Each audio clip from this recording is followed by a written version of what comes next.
So there's the old prison, like from one side. You can see that's like the main entrance. There's a back entrance next to the like the governor's house and the chaplain's house, my mate's dude's place. Not too bright, but there's the through there is the pub, important. There's a pub. So here there used to be a massive. This is where the rambling roads I'll talk about. There was a huge trellis there about as wide as this area and as far out. And there's a gorgeous rosing, ploughing thing, but it would go about 10 feet in every direction, including upwards, completely uncontrollable. So.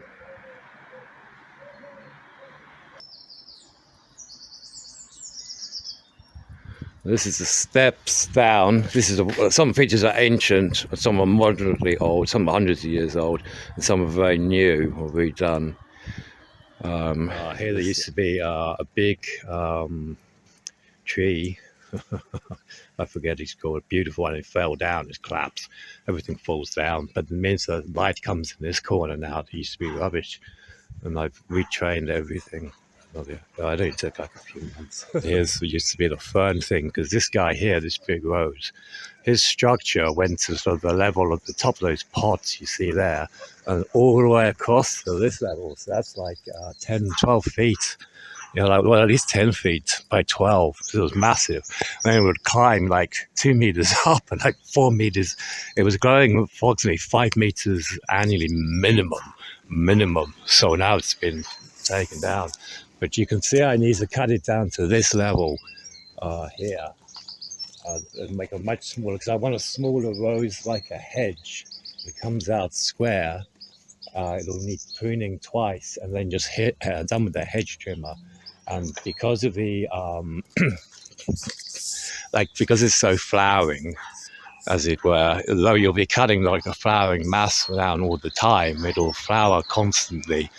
But what you don't want is it being a great big thing, like you see where it sticks out of the top. So that's going to like grow like 10 feet straight upwards and be enormous. So it actually needs to be cut down at 12 to 18 inches. And then it'll break from here, as you can see. And I don't need so much stick. I don't want it so massive, but obviously the roots are colossal. But cut it again at this level and then just trim hedge the top. I'm just doing this now, the sweet peas. I'm right in the middle of that. Becky's my proper greenhouse. And because there's the rockery and the well, it's about 20 feet deep. The hideous pole is what puts a hose down it, and he's trying to get down to the level at the bottom. There's a couple of what's it plants, I keep forgetting their name. Hydrangeas, I can't, I lost it again. Get a small camper, I said, for your retirement, like not longer, make it smaller and narrower than the one you had before, so they got one double. Right? Thanks, guys. Ready to train you a little bit. Sweep more sand in here, and because they like close the view here, because these things just grow enormous, right? They haven't been thrown ever, but you can see we're making a window by putting a huge planter there for climbers to go up the frame, and between we'll have some fencing to keep the growth of the wodsits from the sides, and then it will like that be part of like branches hopefully will not be there when we get some also like behind the camper, which you can't see when she's here. This is like a sort of the daffodils from the front display, which is not all in order, but this goes up like this, and that's really beautiful. So when it's not there, it's all planted out with flowers. So from up here, like because from inside the dark windows of the camper, you can see all the birds. So down here, because obviously like Becky loves the birds, everybody doesn't, right? So we got like the feeders that are empty for the birds and the tables. You can come here and like watch them. So that's pretty nice. So you see they're heavily rhubarb defended. Looking for the actually, because that's a new rhubarb barrier. We let her go round certain selected points, or that's the concept, so that she doesn't jump. Otherwise she will learn to jump, and then she'll just be everywhere. So here you can see, like, it's not as straight as I wanted because there was a rock in the middle. So no one can do the impossible, basically. But that's the kind of the concept. But the thing with that, of course, come on, Rhubarb. Go on, up the way, Rhubarb. Oh, yeah, brilliant, Rhubarb. So, you see, like, this is how much it needs to be. But, like, there's a lot. It was not. It's like an afternoon's work for, a fit man, basically, who can be bothered. Basically, a nut job. So, because they always have to do all the way up here and all the way around the circle bits, and then there's a path edge that's okay. I painted the top two, so I did the 8 light windows at the top during the first lockdown mainly because I was here for that period.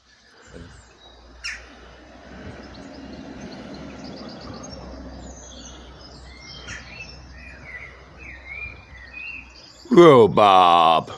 Yeah, so I'm just tying some where the canes are for the sweet peas. Which is the way through it? Oh, it's alive. So yeah, it's all gonna like tie itself together here basically, and not all fall apart. Because I wanted the whole lot blowing away if there's a wind. Right, make it a bit structural, but not too much. But no sticky out stabbing bits coming out the end, like that.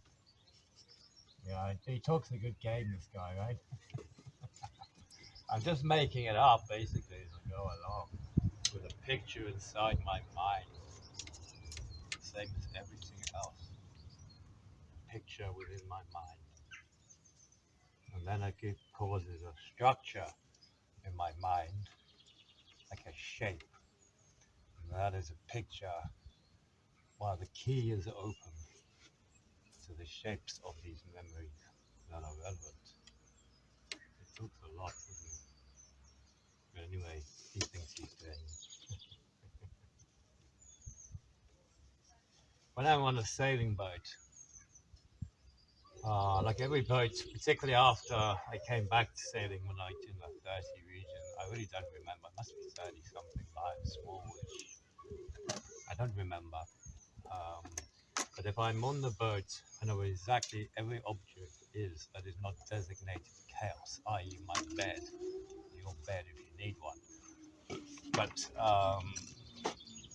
so that is like, I know where every object is. I can put myself back, I can see the boat while I sleep, the instant I awake, I know where every object is and the status of every object. So immediately, every sound is identified. There is no dirt, because normally it's a new boat, so it's clean as can be.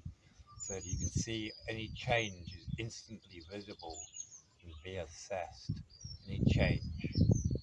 So you know what has happened when I look at this up at the rig and the sails. I don't obviously don't have to stand there for like 20 minutes checking it all out. You need to instantly know that there is a change.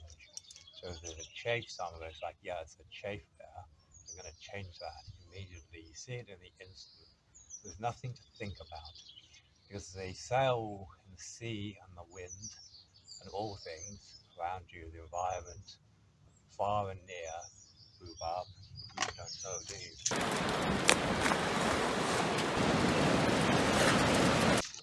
Should like be in your mind. So when there is a change, you see that there is a change, and assess it, and move forward on that point. But at the moment, what I'm doing is sticking these guys up.